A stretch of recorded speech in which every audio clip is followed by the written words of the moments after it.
김광규 시인의 상행에 대해 살펴보도록 하겠습니다. 이 작품은 처음부터 끝까지 반어적인 화법으로 시상을 전개하여 주제를 형성한 작품이다. 자, 처음부터 끝까지 반어적인 화법이라고 했는데 진짜 통째로 다 반어예요.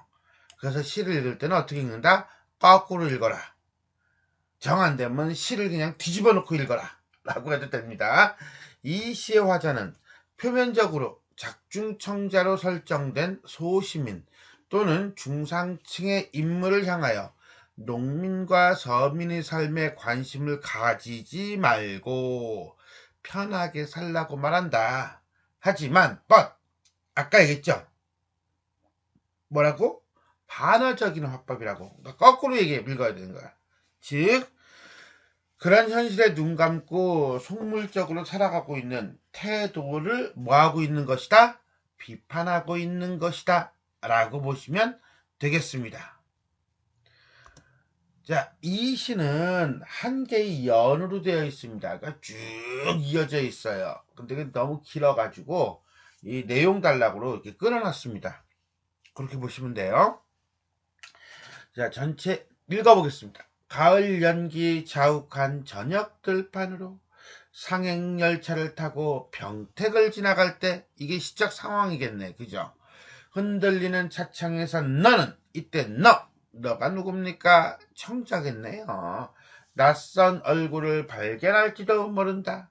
그것이 너의 모습이라고 생각지 말아다오.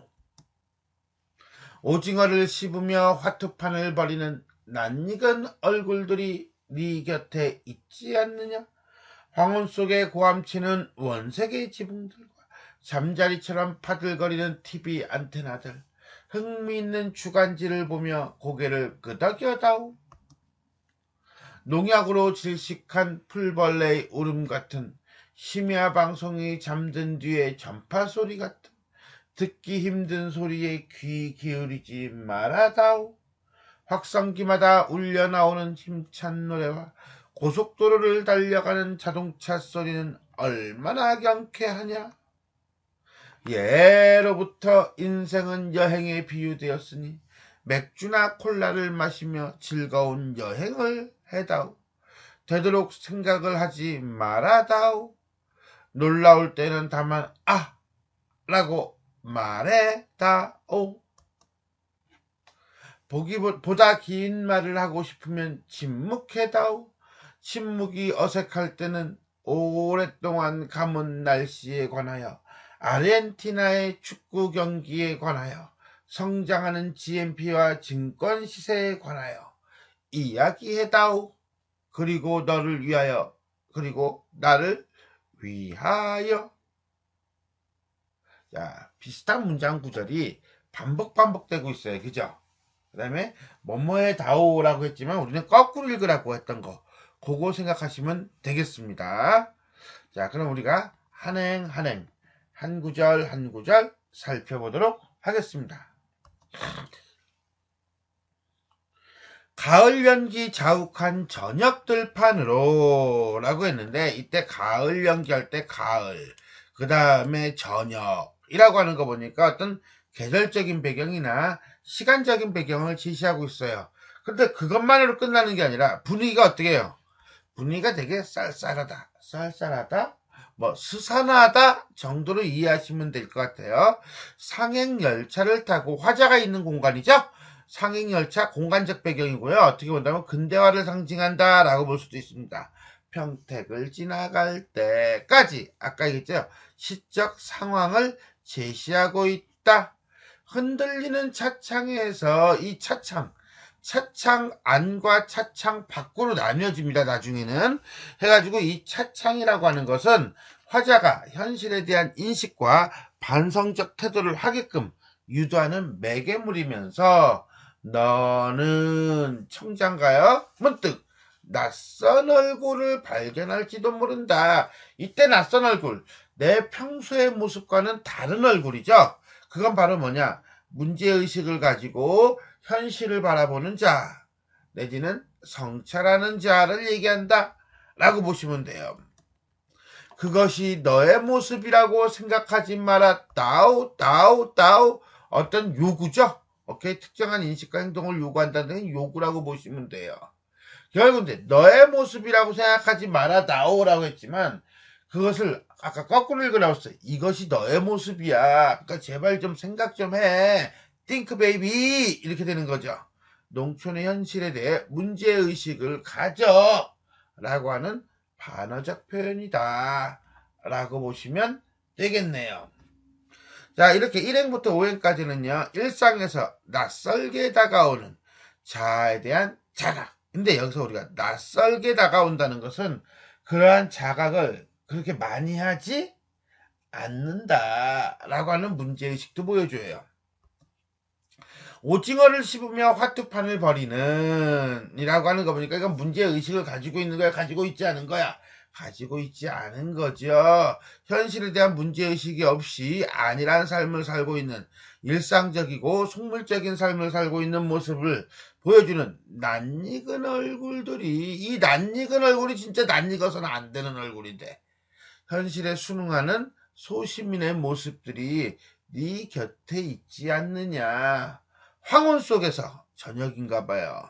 자연 속에서 고함친다는 건 조화를 이루지 않는, 튀는 원색의 지붕들과, 이때 원색의 지붕은 옛날 한옛날 호랑이가 담배피던 70년대 우리가 이제는 농촌 개발 운동이라고 해가지고 무슨 집을 전부 다 뜯어 고쳤어요. 개량화 시켰어. 개량화 시키면서 빨간색 노란색 막 색칠을 했는데 그것이 주변 자연 경관과 전혀 어울리지 않는 거야. 튀는 거예요.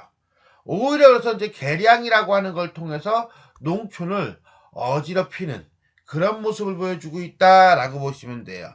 그래서 원색의 지붕들과 자 조화를 이루지 않는 근대화의 모습이다라고 보시면 돼요. 자, 잠자리처럼 파들거리는 TV 안테나들, 잠자리처럼 이게 직유법인데 텔레비전 안테나? 이거는 60년대 70년대 지금이야 이제는 뭐 랜선 깔리고 인터넷선 깔리고 했었는데 그게 아닌 상태에서 옛날에 텔레비전 안테나가 발음도 안 되네. 안테나가 이렇게 생겼어요. 이게 폴이 있고요. 그 다음에 여기 이제 이렇게 해가지고 이렇게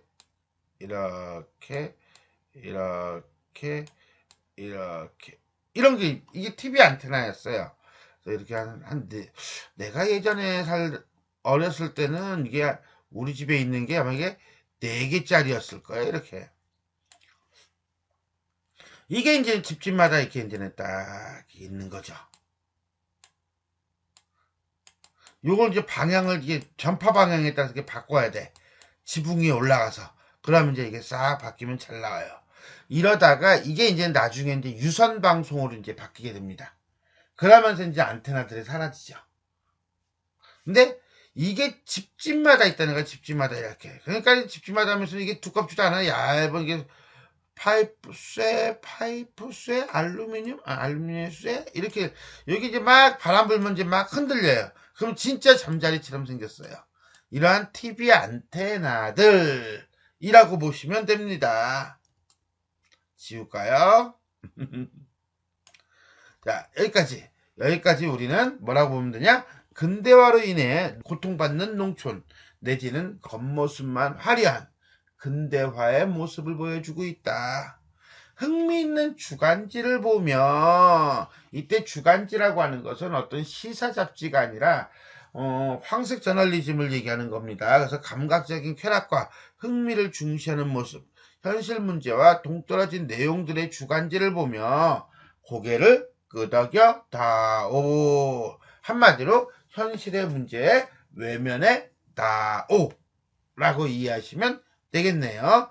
자, 지금까지 6행부터 11행까지는 결국 현실의 문제를 외면하고 일상의 즐거움과 편안함을 지향하는 소시민적인 태도를 비판하고 있다 라고 보시면 되겠습니다.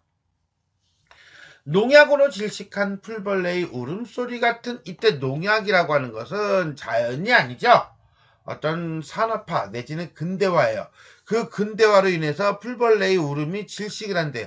울음이 질식하는 거야? 울음이 들리지 않는 거겠죠. 어쨌거나 간에 근대화로 인한 자연 파괴.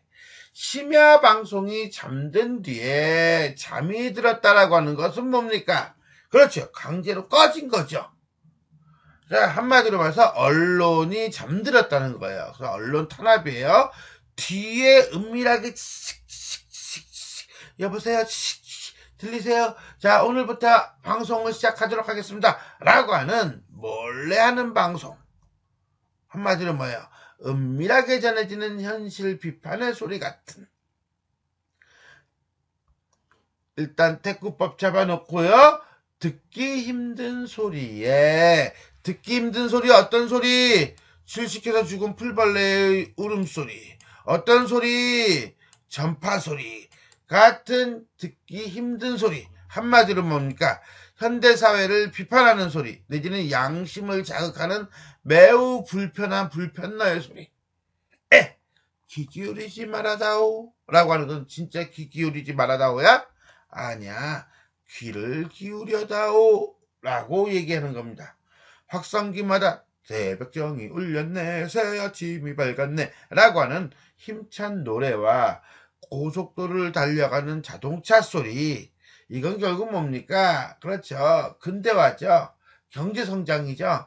얼마나 경쾌하냐 라고 했지만 진짜 경쾌한 게 아니라는 거예요. 왜?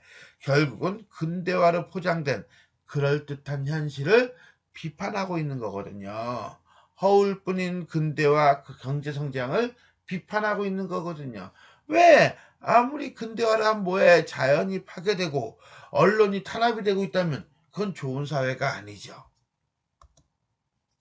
예로부터 옛날 한옛날 호랑이가 담배 피던 시절부터 인생은 여행에 비유되었으니 맥주나 콜라나 마시고 좋아 노세 삶에 대한 진지한 고민이 없이 즐거운 여행을 해다오. 그냥 편하게 살아. 뭐 그렇게 바득바득거리면서 살아 라고 하는 겁니다. 12행부터 19행까지 현대사회 문제에 대해 외면하는 태도를 비판하고 있다. 되도록 생각을 하지 말아다오. 이때 생각은 뭐예요? 그렇죠. 비판의식이죠. 놀라울 때는 다만 하고 감탄사나 한번 던져다오. 쉽게 얘기해서 뭐야? 감탄만 해. 딴 건 하지 마. 라고 하는 거예요. 역시 반어법. 보다 긴 말을 하고 싶으면 긴 말? 문제 제기죠. 비판이죠. 차라리 닥쳐. 라고 침묵해다오. 왜? 안 그러면 네가 다쳐. 침묵이 어색해질 때는 오랫동안 가문 날씨에 관하여 오랫동안 비 나왔으면 좋겠다. 요즘 비 안 오나? 야 날씨 참 흐리네. 뭐 이런 식으로 형식적인 이야기나 아르헨티나 축구 경기 뭐 가벼운 화제. 야 야구 누가 이겼어? 축구 어디가 이겼어? 정도. 심각하지 않은 거. 내지는 야 요새 주식이 좀 얼마나 올랐냐? 자 이라고 하는 거. 이런 경제적인 관심사 등등에 대하여 이야기해다오. 굳이 문제를 제기하거나 비판하려고 하지 말아다오. 라고 하는 어떤 소시민적인 태도를 보여주고 있다. 왜? 너무 깊이 들어가고 비판적인 태도를 취하게 되면 네가 위험해. 내가 다쳐. 그래서 너를 위하여 나를 위하여 자신의 어떤 안위만을 다치지 않기 위해서 추구하는 화자의 태도로 반성적 태도가 나타나고 있다 라고 보시면 돼요. 여기까지 20편부터 30편까지 현실 문제를 어떻게 외면하고 개인적 관심사에 몰두하는 태도를 비판하고 있다 라고 보시면 되겠습니다. 자, 이렇게 해서 전체를 한번 살펴봤고요. 우리가 이제 정리할까요? 자, 비판적이고요. 그 다음에 뭐다? 반어적이다. 요거 체크해야겠죠? 그죠? 자, 우리나라 근대화의 풍경을 가지고서나 뭐하고 있다? 비판하고 있다. 라고 보시면 되겠습니다. 처음부터 끝까지 반어네요. 이 시는 반어가 없으면 시체예요. 그죠? 자, 봅시다. 반어법. 이 시는 의도적으로 시어의 이면적인 의미와 반대되는 표현을 사용하여 현실을 어떻게 하고 있다? 신랄하게 비판하고 있다. 보면 이면적인 의미, 하고 싶은 말은 요건데, 자, 표현은 이렇게 놨어요. 뭐? 현실을 비판하여라 라고 했는데 생각하지 말아다오. 현실에 순응하지 마라 라고 얘기해놓고 고개를 끄덕여다오. 현실을 비판하는 목소리에 귀를 기울여라 라고 해놓고 귀 기울이지 말아다오. 현실을 비판하는 말을 하라 라고 얘기하고자 침묵해다오. 이렇게 얘기해. 그러니까 완전히 까꾸로 되어 있는 뭡니까? 반어적 표현이 사용되고 있다. 하고 싶은 말은 이거, 표현은 이거, 이렇게 보시면 됩니다. 자, 공간의 대비를 통해 주제를 강조하고 있다라고 하는데 이 시가 공간이 있나? 라고 한다면 열차의 창문 밖과 창문 안으로 나눠진다라고 보시면 돼요. 그러니까 창문이 경계선이 되는 거예요. 오케이? 자, 창문 밖은 고통스러운 현실이에요. 근데 창문 안에서는 속물적으로 놀아요. 그죠? 콜라나 마시고 사이다나 마시고 이래요. 창문 밖은 풀벌레 소리가 질식하고요. 그 다음에 텔레비전이 꺼져요. 하지만 창문 안은 겉모습만 화려한 근대화를 보여줘요. 자, 이게 일종의 어떤 상황이라고 한다면 거기에 대해서 창문 밖은 자 반성하는 성찰적 자아가 이제는 차창에 어른거려요. 하지만 창문 안에서는 일상의 안락함에 매몰되고 비판의식을 상실한 모습이 나타나요. 그것을 화자는 뭐라고 합니까? 창문 밖에 비치는 모습을 낯선 얼굴, 창문 안에서 오징어를 뜯어먹는 모습을 낯익은 얼굴이라고 이렇게 대비를 합니다. 그렇게 함으로써 소시민적 삶에 대해서 뭐하고 있다? 비판하고 있다 라고 보시면 되겠습니다. 자, 지금까지 우리는 김광규 시인의 상행에 대해 살펴보았습니다. 지금까지 내용이 도움이 되셨다면 자, 구독 버튼과 그 다음에 좋아요 그리고 알람 설정 부탁드리겠습니다. 수고하셨습니다.